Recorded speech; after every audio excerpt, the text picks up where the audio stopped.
오늘날 우리 사회는 교회가 하는 말에 귀를 기울이지 않습니다.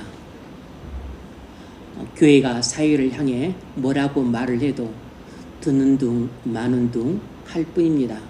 그것은 그만큼 세상이 교회를 무시하고 있다는 증거죠. 왜 세상은 교회를 무시할까요? 그것은 교인의 삶이 세상 사람들에게 거의 영향을 미치지 못하고 있기 때문입니다. 그래서 교회가 세상에 거의 영향을 미치지 못하는 세태가 되었습니다. 세상의 잘못이라기보다는 교회의 잘못이죠.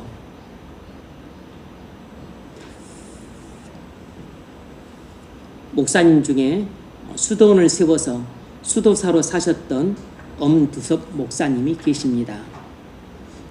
존 오웬의 책 죄를 죽이라를 번역하셨던 분이기도 하신 옛날 분이세요. 이 목사님이 목회를 그만두고 평생 수도원에서 수도사로 사셨는데 그 이유가 있었습니다. 이 목사님이 6.25 전에 전남 한평이라고 하는 곳에 있는 교회에 부임을 하셔서 가셨는데 교회에 가보니까 교회가 너무 어수선한 것입니다. 이유를 알고 봤더니 그동안 그 교회를 아주 잘 섬기셨던 한 집사님이 교회를 떠나서 이단으로 알려진 산중파라고 하는 곳에 들어간 것입니다. 그 산중파라고 하는 집단의 지도자는 이현필이라고 하는 자였는데 이 무리들은 산속에 들어가서 자기들끼리 공동체를 이루어서 성경 공부를 하며 산속에 살고 있었습니다.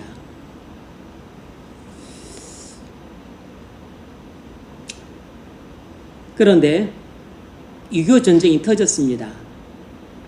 인민군들이 쳐들어와서 이제 그 지역까지 오게 되었는데 당시 그 지역에서 사역하시던 나이 드신 미국인 여자 선교사님 유화래라는 선교사님이 계셨습니다. 그분은 불쌍한 사람들을 돕다가 피난을 못 가고 그래서 아주 궁지에 몰렸습니다.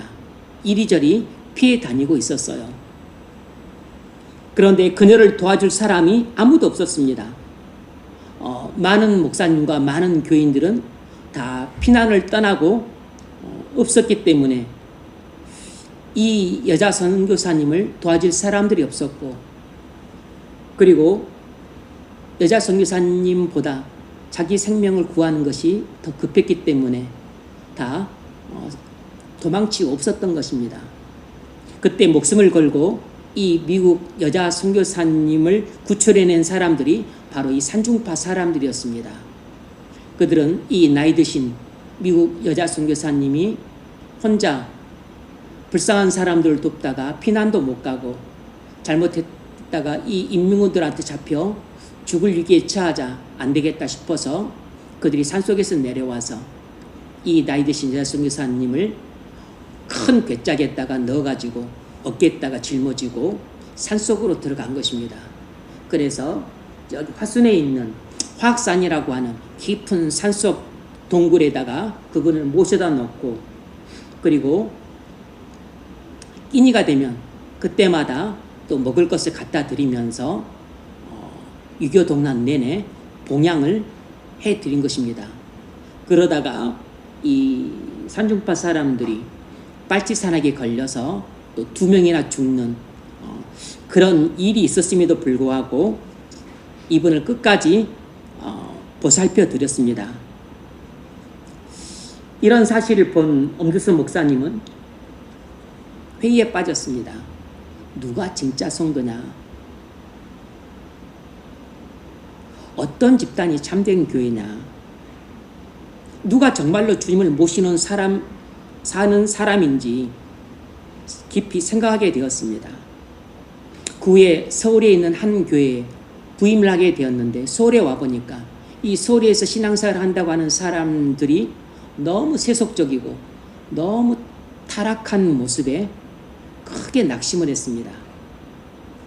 그리고 옛날 산죽파 사람들을 생각하고서 결국 목회를 그만두고 수도원을 세워서 수도사로 살았던 겁니다. 여러분, 물론 이 목사님의 선택이 옳다고 볼 수 없습니다. 우리 개신교는 수도원 짓고 따로 산속에 들어가서 수도사로 사는 것이 올바른 신앙생활 방식이라고 절대 그렇게 말하지 않습니다. 그건 중세시대에 잘못된 신앙관에서 비롯된 잘못된 신앙생활입니다. 하지만 우리에게 생각거리를 주는 건 사실입니다. 오늘날 우리 주변에 많은 사람들이 방황하는 이유가 무엇입니까? 그것은 사람들이 하나님의 사랑을 모르기 때문입니다. 왜 우리 주변에 그 수많은 사람들이 주변에 교회가 있고 교인들이 있음에도 불구하고 하나님의 사랑을 모를까요? 그것은 우리가 그리스도인으로서 하나님의 사랑을 그들에게 제대로 보여주지 못했기 때문입니다.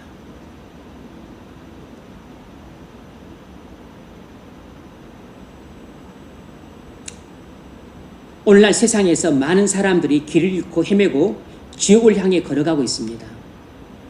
그것은 그들이 주변에 많은 교회에 많은 교인들이 있지만 하나님의 사랑을 몰랐기 때문에 결국 천국과 지옥이 있는 줄도 모르고 그리고 자신들이 지옥을 향해 걸어가고 있다는 사실도 모른 채 지옥을 향해 걸어가고 있는 것입니다. 우린 그리스도인으로서 제 역할을 감당하고 있지 못하기 때문에 우리 가족들이 하나님의 사랑을 모르고 우리 직장 동료들이 하나님의 사랑을 모르고 우리 동네 사람들이 하나님의 사랑을 모르고 있는 것입니다. 왜 우리는 하나님의 사랑으로 살지 못할까요? 이유가 무엇일까요? 그것은 우리 자신이 교회는 다니지만 하나님의 사랑을 모르고 있기 때문입니다. 머리로는 알고 있는데 가슴으로 모르고 있기 때문입니다.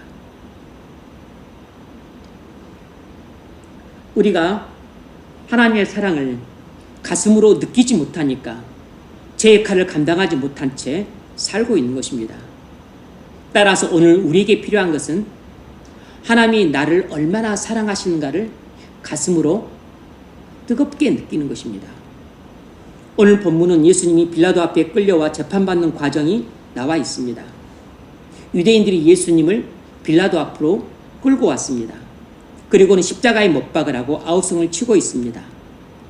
6절 대제사장과 아랫사람들이 예수를 보고 소리질러 이르되 십자가에 못 박으소서 십자가에 못 박으소서 하는지라. 그러자 빌라도가 예수님의 협박과 성화에 못 이겨서 예수님을 십자가에 못 박으라고 내주고 맙니다. 16절 이에 예수를 십자가에 못 박도록 그들에게 넘겨주니라. 예수님을 십자가에 못 박은 사람이 누굽니까?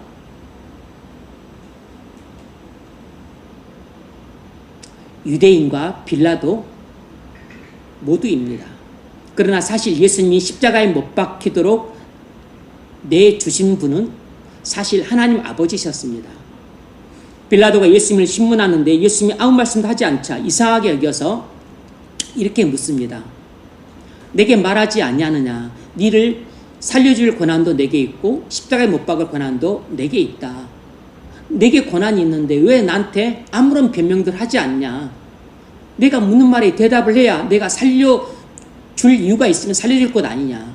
이렇게 물었을 때 예수님이 이렇게 대답하셨어요.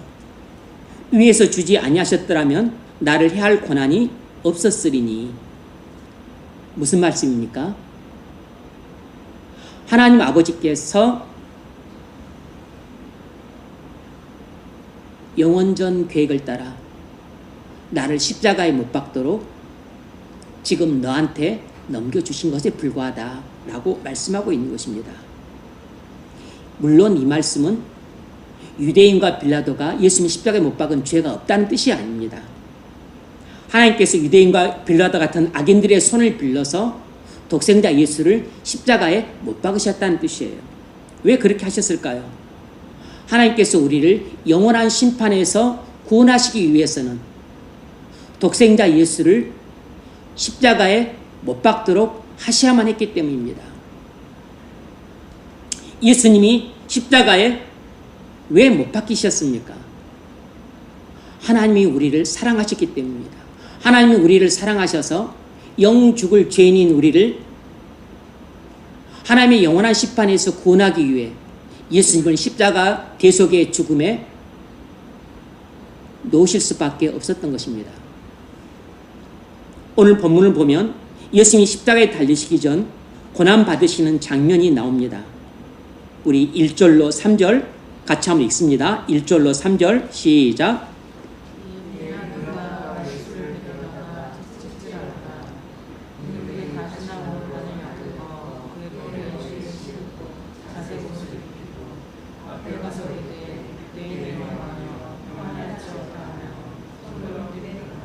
아멘.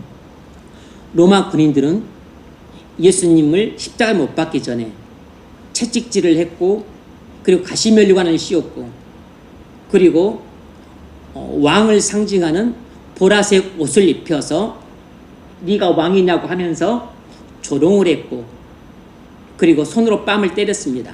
대제사장 가야바에게 신문 받을 때에도 침뱉음을 당했었는데 여기서도 사람들에게 침뱉음을 당했습니다. 마태복음 27장 30절 그에게 침뱉고 갈대를 빼앗아 그의 머리를 치더라.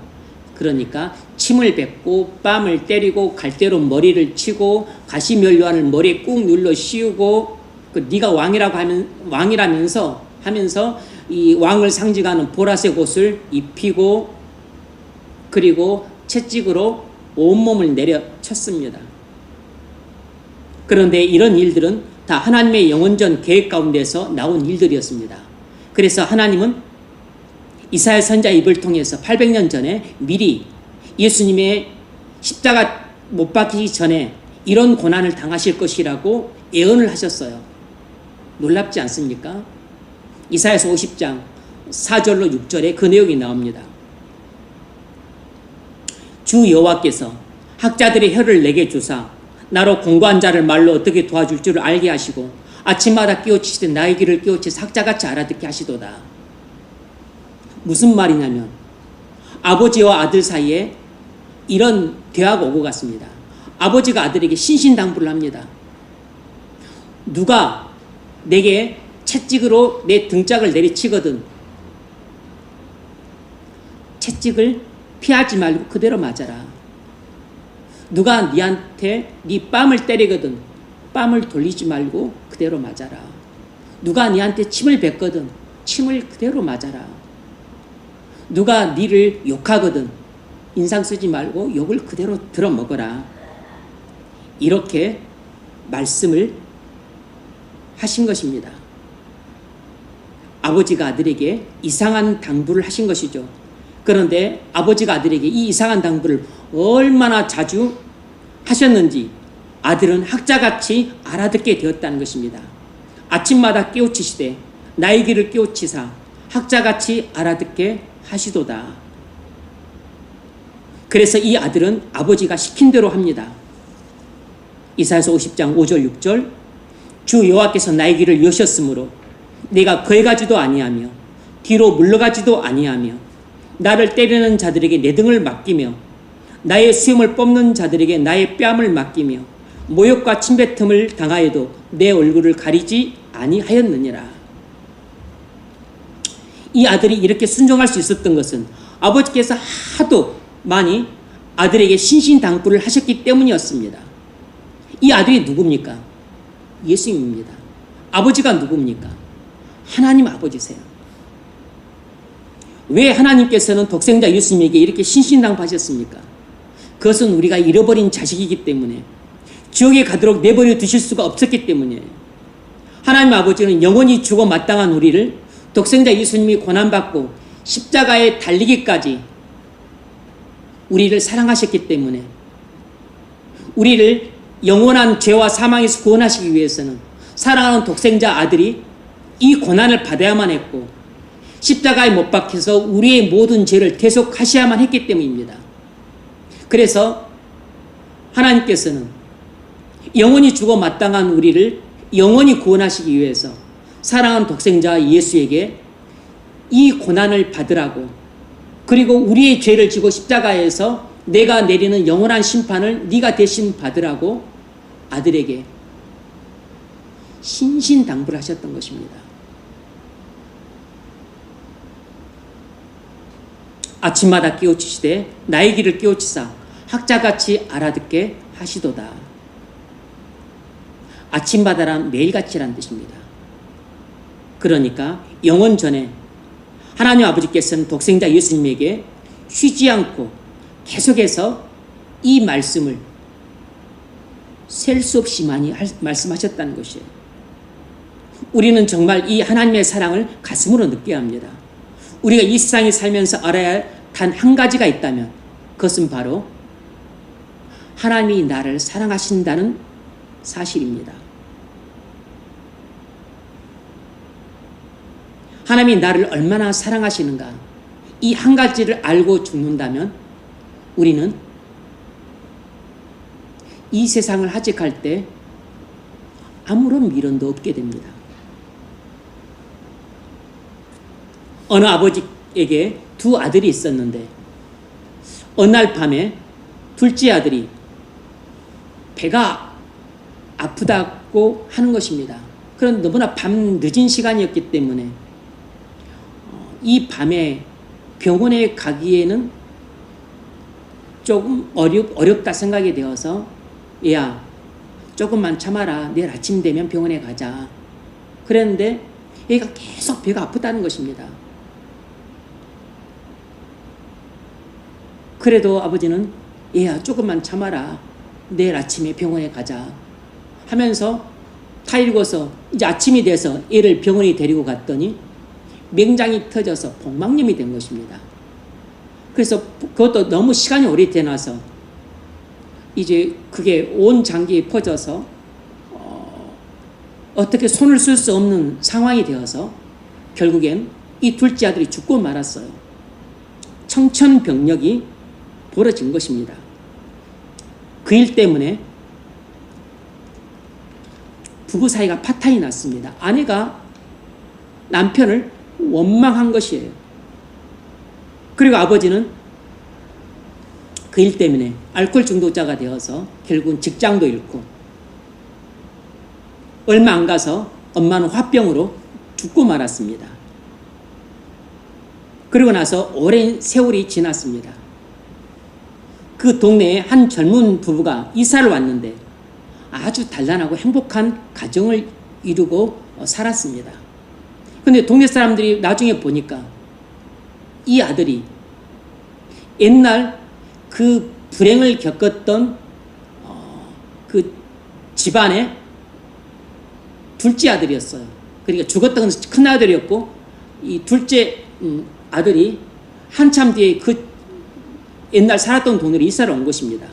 아니 어떻게 그런 불행 가운데서도 이렇게 아들이 훌륭하게 잘 자랐나. 아버지는 알코올 중독자가 돼서 직장도 잃고 엄마는 화병으로 죽고 완전히 그냥 가정이 파탄이 났는데 어떻게 이 둘째 아들이 이렇게 잘 자랐을까. 나중에 들어보니까 일이 이렇게 된 것입니다. 아버지는 그 후에도 계속해서 술을 끊지 못한 채 결국 이 둘째 아들이 고3 때 죽고 말았습니다. 그런데 이 알코올 중독자가 된 이 아버지가 술을 마시면 저녁 밤이든 새벽이든 늦게 들어와서 이 잠자고 있는 이 둘째 아들 머리맡에 와서는 자기 얼굴을 이 둘째 아들 얼굴을 비비면서 아들아 사랑한다, 아들아 사랑한다 그렇게 울부짖었다는 것입니다. 너무 울면서 아들아 사랑한다, 아들아 사랑한다. 이 둘째 아들은 아버지의 사랑한다는 말이 귀에 쟁쟁해서 비록 고등학교 3학년 때 고아가 돼서 이제 고립무원이라 어디 갈 곳도 없고 혼자 살면서 쇠가 빠지게 고생을 하고 힘든 삶을 살았지만 그 모든 역경들을 이겨내고 엇나가지 않고 훌륭한 아들로 자라날 수 있었던 것이에요. 그래서 결혼해서 단란한 가정을 이루었던 거죠. 여러분, 우리가 지금 어떤 형편에 있든지 지금 우리에게 필요한 것은 돈이 아니고 집도 아니고 결혼도 아닙니다. 우리가 지금 얼마나 힘들고 어려운 형편에 있든지 간에 지금 우리에게 정말로 필요한 것은 하나님 아버지의 음성입니다. 아들아, 너를 사랑한다. 딸아, 내가 너를 사랑한다. 이 하나님의 음성이 우리에게 가장 필요한 것입니다. 이 하나님의 음성을 우리가 들을 수만 있다면 우리는 어떤 형편, 어떤 처지, 어떤 상황이 있더라도 다 극복할 수 있습니다.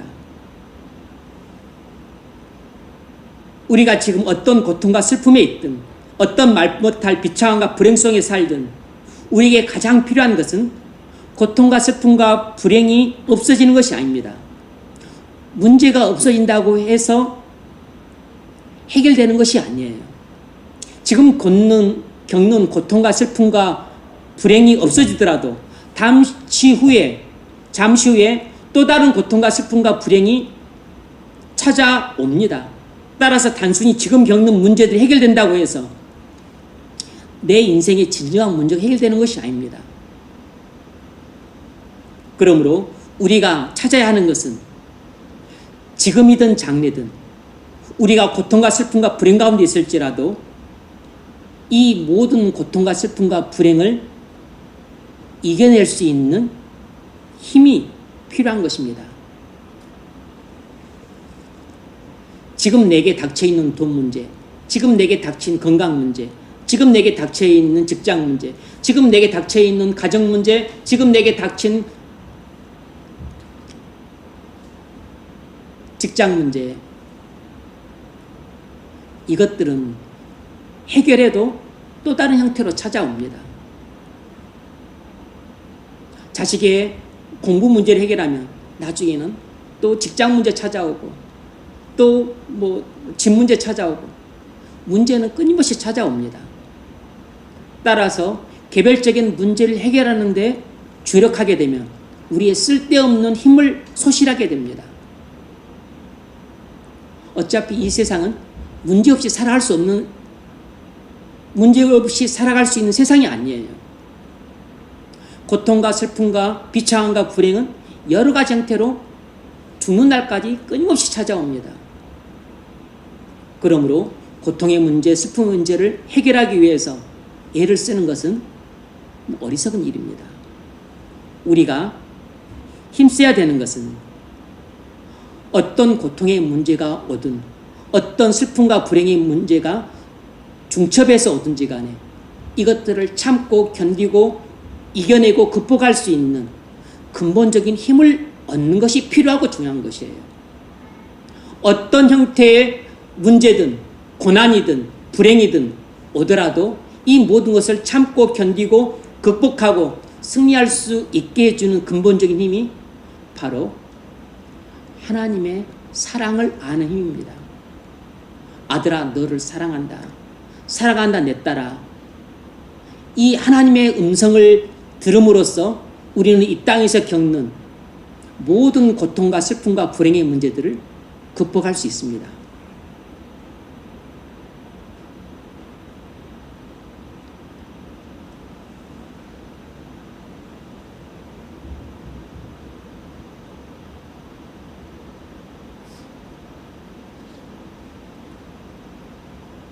자기밖에 모르는 우리를 남들을 사랑하는 사람으로 변화시키는 힘은 아들아, 너를 사랑한다는 하나님의 음성을 들을 때 옵니다. 자존심 세우고 자기 편한 것만 찾는 못난 나를 남을 배려하고 남을 위해 희생할 줄 아는 사람으로 변화시키는 그 힘도 딸아 너를 사랑한다는 하나님의 음성을 들을 때 생기는 것입니다. 가난하든 병상에 누웠든 고아가 됐든 직장을 잃었든 7번 넘어지라도 8번 일어나게 만드는 힘은 나를 사랑한다는 하나님의 아버지의 음성이 우리 귀에 쟁쟁할 때 우리는 그 사랑의 힘으로 하나님 아버지의 나를 사랑하시는 그 힘으로 우리는 모든 것을 참고 견디고 극복하고 이겨낼 수 있습니다. 그러므로 우리에게 가장 필요한 것은 얼굴 예뻐지는 것이 아니고 공부 잘하는 것도 아니고 집을 마련하는 것도 아니고 그리고 돈을 많이 버는 것도 아닙니다. 우리에게 가장 중요한 것은 하나님 아버지의 사랑을 확실히 아는 것입니다. 머리로 아는 것이 아니고 가슴으로 뜨겁게 아는 것이에요. 머리로 우리가 알아도 변하지 않는다는 것을 우리가 이미 경험했잖아요. 그렇다고 해서 머리로 아는 것이 필요하지 않다는 뜻이 아닙니다. 머리로 알아야죠. 머리로 모르는다면 우리가 어떻게 또 기도하고 회개를 하겠습니까? 일단 머리로 알아야죠. 하지만 그것이 우리 가슴으로 뜨겁게 느껴지는 데까지 도달해야 됩니다. 그 일을 결정적으로 해줄 수 있는 그 중요한 수단 가운데 하나가 나를 사랑한다는 하나님의 음성을 듣는 것이에요.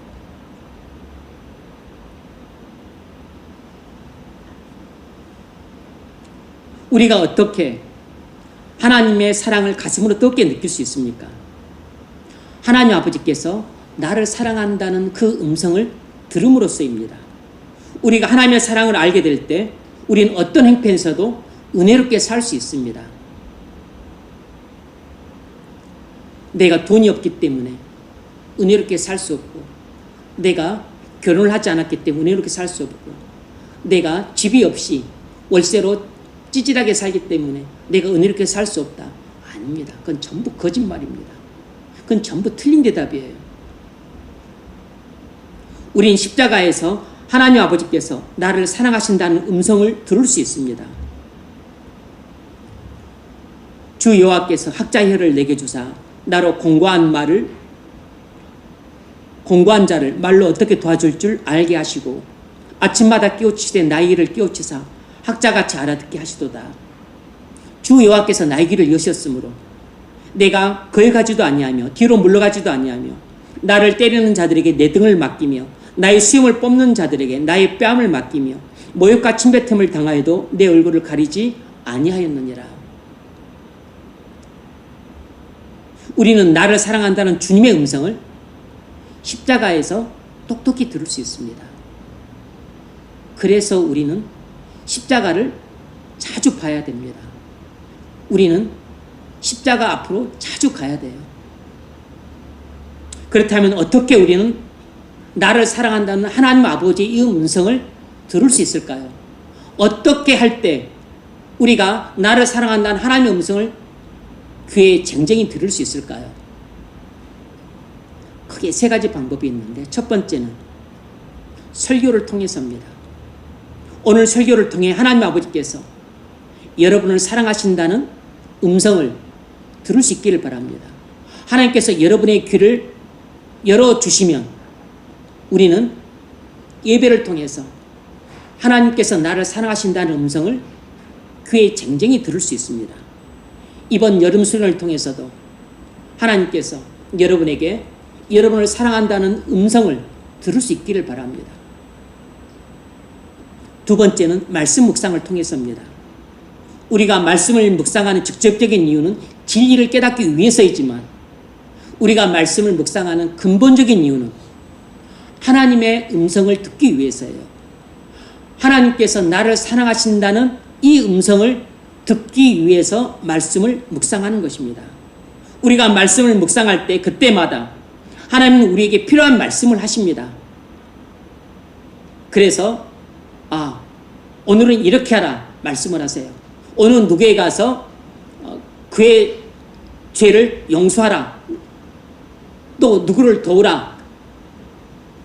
또 그것을 하지 마라. 이렇게 말씀을 하십니다. 그러나 무엇보다도 우리가 말씀을 묵상을 통해 드려야 될 것은 누구야 너를 사랑한다. 라는 하나님 아버지의 음성을 듣는 것입니다. 우리가 말씀 묵상을 통해 꼭 들어야 될 하나님의 음성은 누구야 너를 사랑한다 라는 하나님 아버지의 음성이에요. 세 번째로 우리가 하나님 아버지의 음성을 들을 수 있는 것은 기도를 통해서입니다. 우리가 기도하는 가장 중요한 이유는, 직접적이고도 근본적인 이유는 하나님 아버지의 음성을 듣기 위해서입니다. 물론 기도하는 이유는 여러 가지가 있지만 그 중에서도 가장 중요한 이유는 하나님의 음성을 듣기 위해서입니다. 그런데 그 중에서도 우리 인생에서 꼭 한 번은 들어야 되는 음성이 있는데, 그것이 바로 누구야 너를 사랑한다는 하나님 아버지의 음성이에요. 물론 한 번 듣는 것으로 충분하지 않습니다. 여러 번 들을수록 훨씬 더 좋아요. 매일같이 들을 수만 있다면 그야말로 금상첨화라고 할 수 있습니다. 다윗은 새벽에 기도할 때마다 하나님이 자기를 사랑한다는 음성을 갈망하며 기도를 했습니다. 시편 143편 8절, 아침에 나로 하여금 주의 인자한 말씀을 듣게 하소서. 무슨 말입니까? 인자한 말씀이란, 다윗아 너를 사랑한다는 하나님의 음성을 말하는 것이에요. 다윗아 너를 사랑한다. 아침에 나로 하여금 주의 인자한 말씀을 듣게 하소서.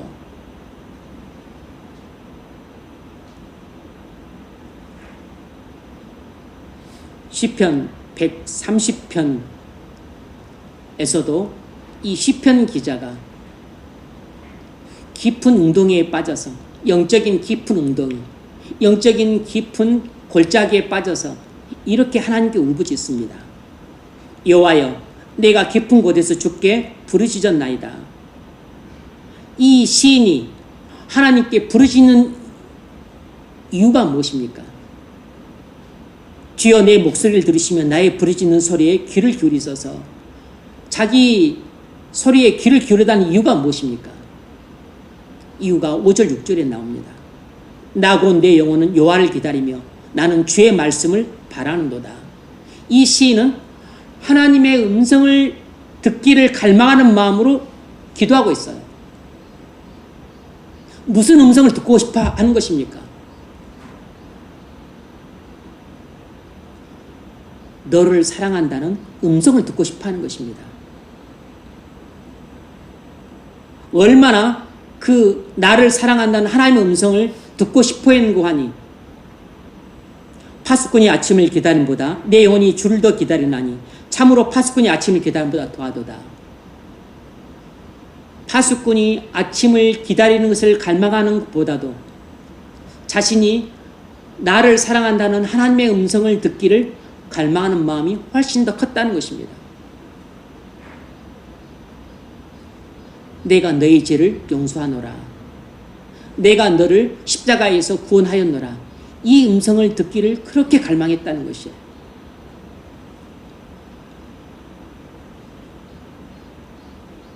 우리에게 이런 일이 일어나기를 바랍니다.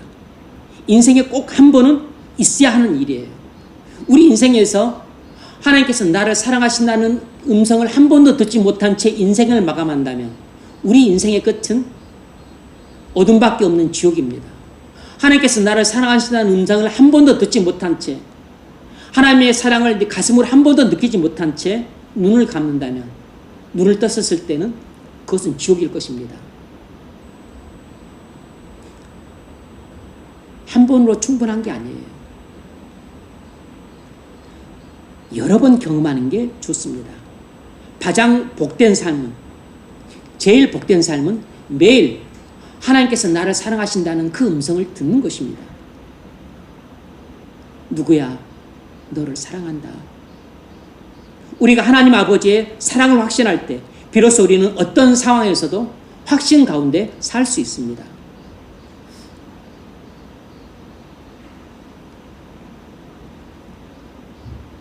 주님이 세리장 삭개오를 어떻게 구원했을까요?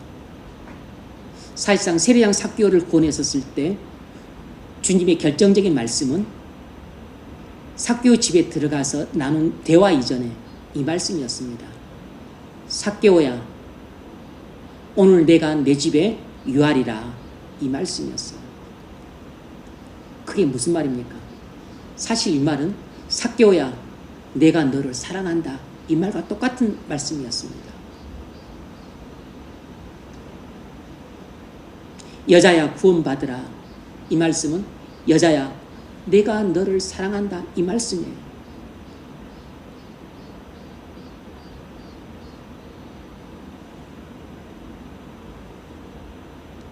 여러분, 사도 바울이 주님을 위해 고생하고 옥에 여러 번 갇혔고 그리고 여러 번 셀 수 없을 정도로 많은 매를 맞았고 그리고 여러 번 굶고 줄이고 헐벗었습니다.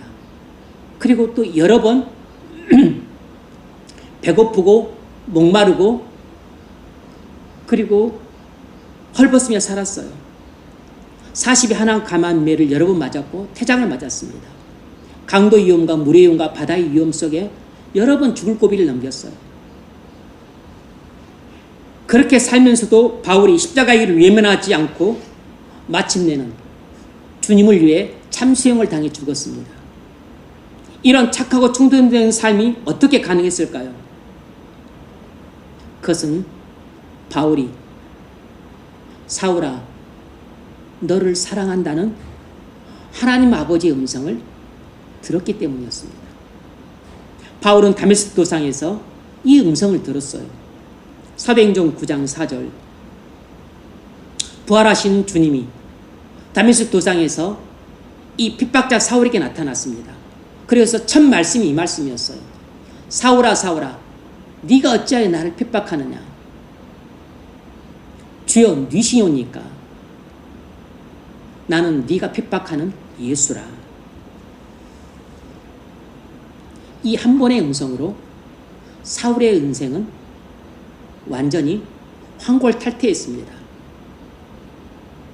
사울아 사울아 네가 어찌 나를 핍박하느냐. 이 말은 사울아 내가 너를 사랑한다, 이 음성이에요. 내가 너를 사랑한다는 주님의 음성을 듣고 핍박자 사울의 인생은 끝났고 사도로서 바울의 인생이 새롭게 시작이 됐습니다. 여러분, 우리의 죄악된 인생도 이 음성 한 번으로 끝나고 우리의 거룩한 인생이 새롭게 시작이 됩니다. 그러므로 우리가 성결한 삶을 살고자 할수록, 착하고 충성된 종으로 살고자 할수록 누구야 너를 사랑한다는 이 하나님의 아버지의 음성을 들어야 합니다. 나를 사랑한다는 하나님의 아버지의 음성을 듣지 못하고서는 우리는 이 땅을 확신 가운데 살 수가 없어요. 이 땅에서 우리가 겪게 될 고통과 슬픔과 불행을 이겨낼 힘이 없게 됩니다. 바울은 그 음성을 한 번만 들은 게 아니고 여러 번 계속해서 들었기 때문에 평생을 이런 확신 가운데 살 수 있었습니다. 로마서 8장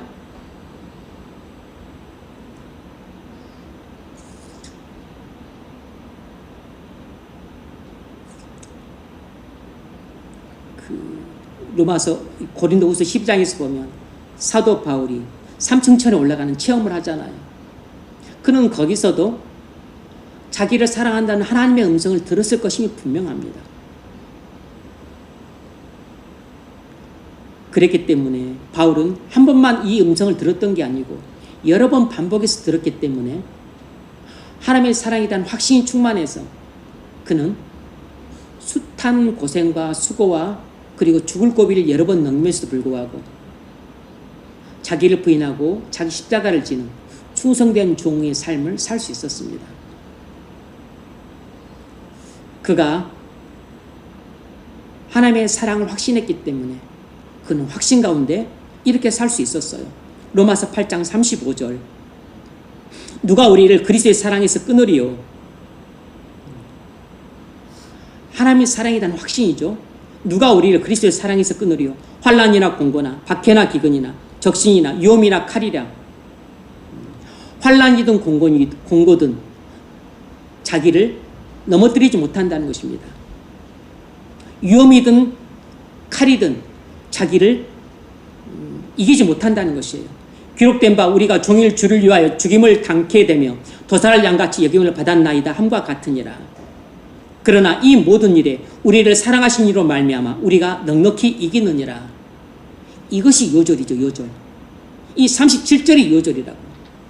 그러나 이 모든 일에 우리를 사랑하신 이로 말미암아 우리가 넉넉히 이기느니라. 여러분, 우리가 이 땅에서 당하는 그 힘들고 어려운 일, 그 괴롭고 슬픈 일, 그 억울하고 누명 쓴 일, 주를 위해 살면서 당하는 그 모든 고통과 슬픔과 비참한 일을 우리가 어떻게 참고 견디고 극복하죠? 나를 사랑한다는 하나님의 사랑이 충만할 때 그 하나님의 사랑의 힘으로 이겨내는 것입니다. 그러나 이 모든 일에 우리를 사랑하시는 말미암아 우리가 넉넉하게 이기느니라. 내가 확신하노니 사망이나 생명이나 천사들이나 권세자들이나 현재일이나 장래일이나 능력이나 높음이나 기품이나 다른 어떤 피조물이라도 우리를 우리 주 그리스도 예수 안에 있는 하나님의 사랑에서 끊을 수 없으리라.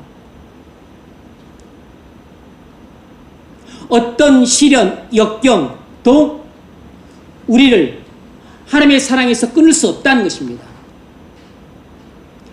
나를 사랑한다는 하나님의 사랑에 대한 확신이 이 세상에서 겪는 모든 고난과 시련을 이길 수 있는 가장 근본적인 힘인 것입니다.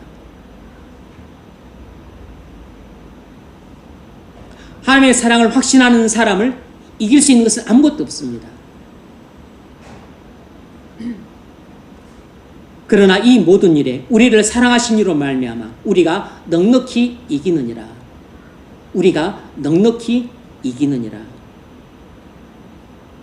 내가 확신하노니 사망이나 생명이나 천사들이나 권사들이나 현재일이나 장래일이나 능력이나 높음이나 기쁨이나 다른 어떤 피조물이라도 우리를 우리 주 그리스도 예수 안에 있는 하나님의 사랑에서 끊을 수 없으리라. 우리는 눈에 보이는 큰 돈은 엄청 중요하게 여기면서 눈에 보이지 않는 나에 대한 하나님의 사랑은 되게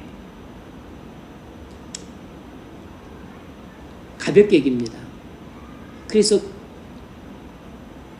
1000만 원이든 1억이든 10억이든 100억이든 이것을 얻기 위해서라면 내 손이 잘라지고 내 몸이 뭉개져도 그런 돈은 얻으려고 하면서도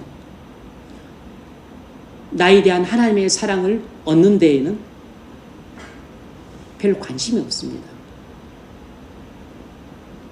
그래서 부자는 되지만 하나님의 사랑에 대해서는 거진 것이에요. 승진하는 데는 목을 매지만 하나님의 사랑을 아는 데에는 관심도 두지 않는 것입니다.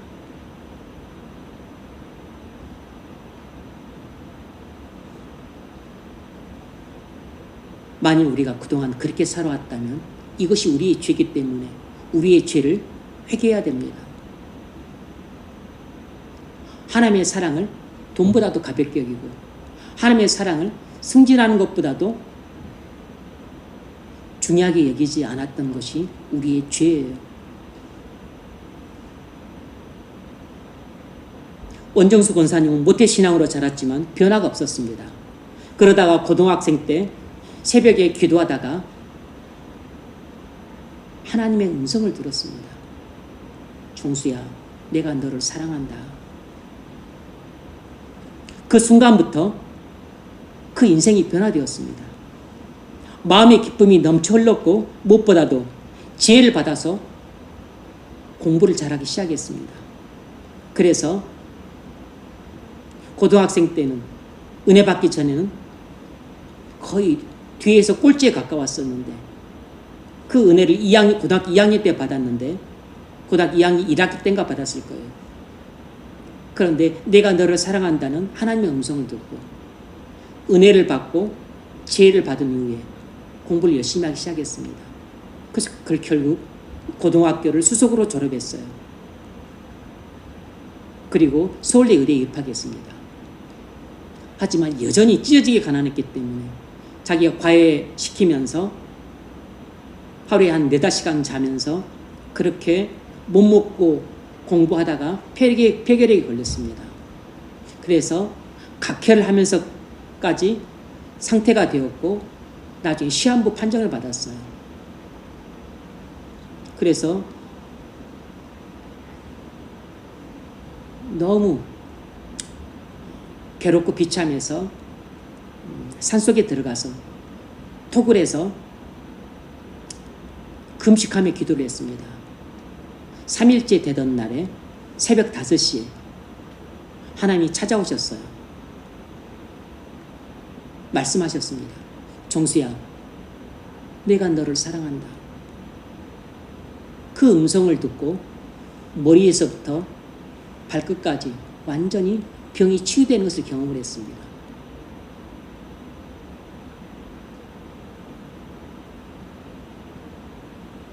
미국 유학을 가서 미국인들 모이는 현지 교회에서 간증을 하게 됐어요.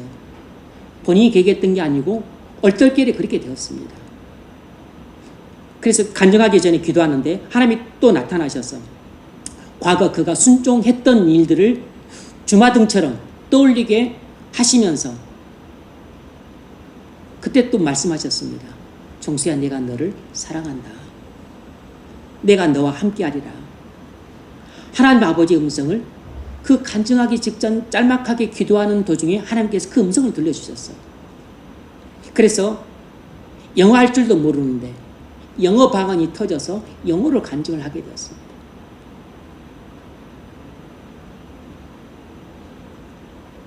여러분, 하나님의 사랑의 음성을 들은 사람은 반드시 변화됩니다. 악하고 게으른 사람이 착하고 충성된 종으로 변화됩니다. 음란하고 방탕하게 살았던 사람은 거룩하고 신실한 사람으로 변화됩니다.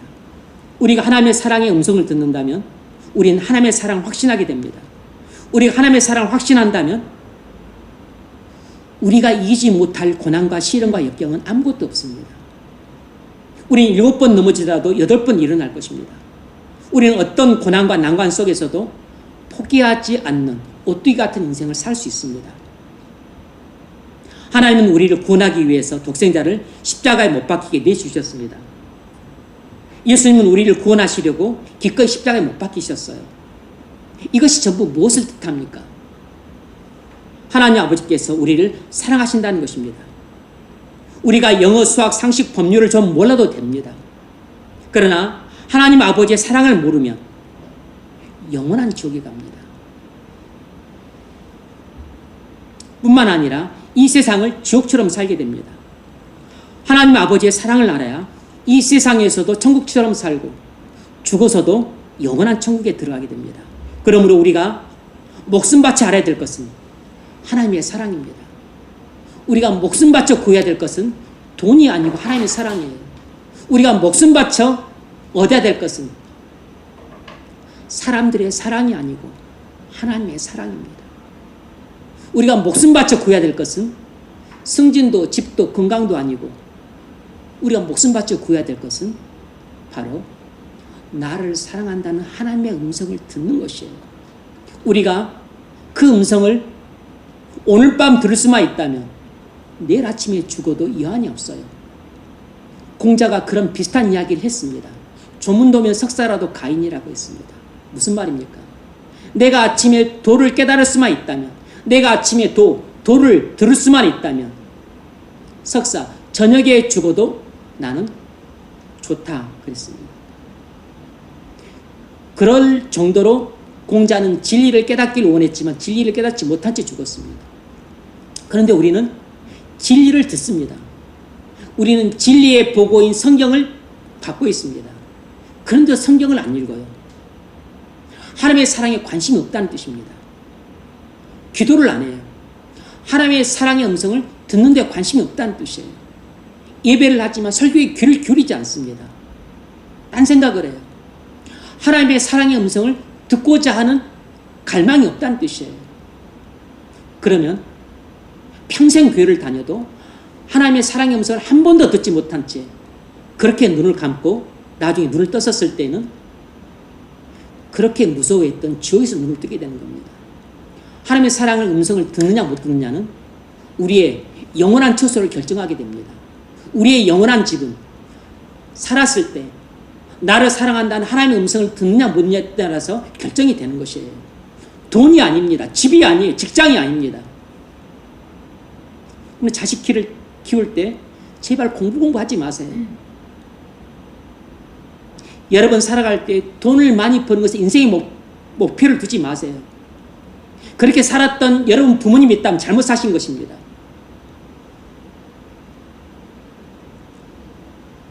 제발 여러분 인생의 목표가 무엇이 옳은지를 알고 목표 설정을 잘 하십시오.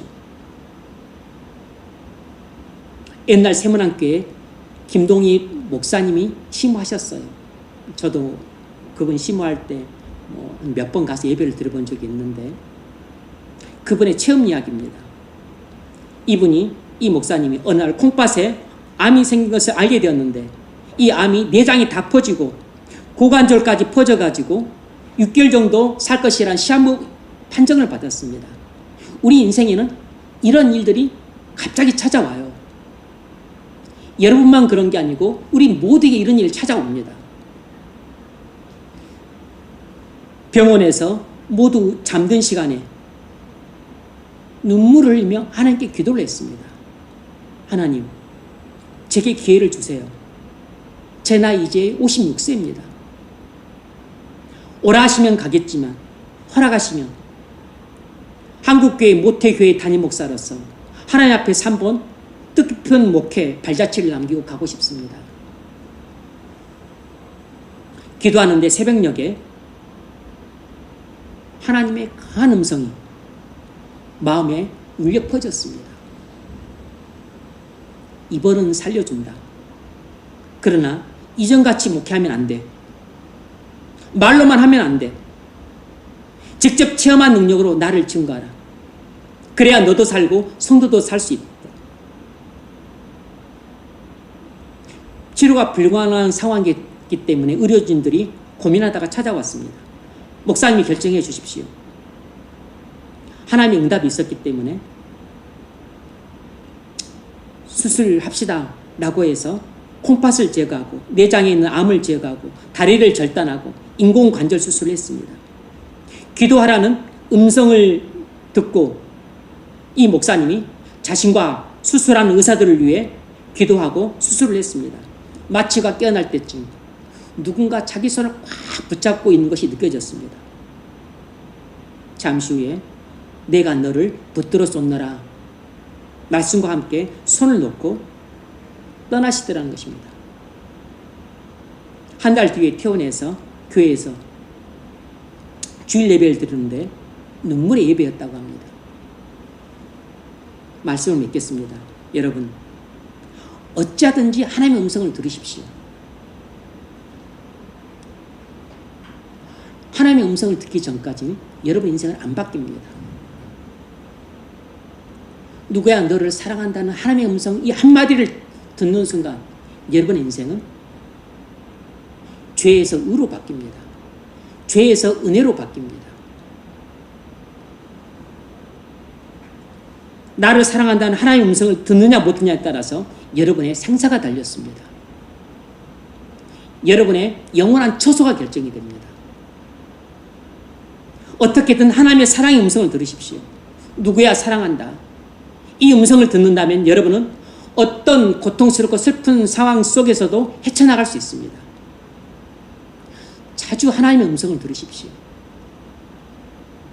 자주 나를 사랑한다는 하나님의 음성을 들을수록 여러분 마음속에 하나님의 사랑이 충만해지게 됩니다.